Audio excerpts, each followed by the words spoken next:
उन्होंने कानून को, आइन को, इस्लामी कवानीन को सामने रखते हुए न सिर्फ हमारी पटिशन को सुना है, न सिर्फ उन्होंने बहुत बड़ा वक्त मेरे दलाइल को सुना है, मेरे वकीलों के दलाइल को सुना है, बल्कि उन्होंने ये वाज़ेह किया कि वहाँ पर जो मस्जिदें तामीर की गई थी उस पर जो हमारा मौक़िफ़ था उनकी उन्होंने न सिर्फ हिमायत की बल्कि उन्होंने कहा कि जो हुआ है वो सरासर गलत हुआ है, नहीं होना चाहिए था।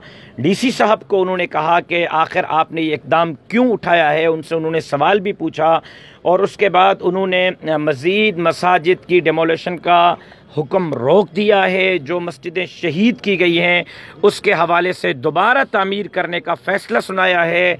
जजमेंट की कॉपी कल हमें मिलेगी।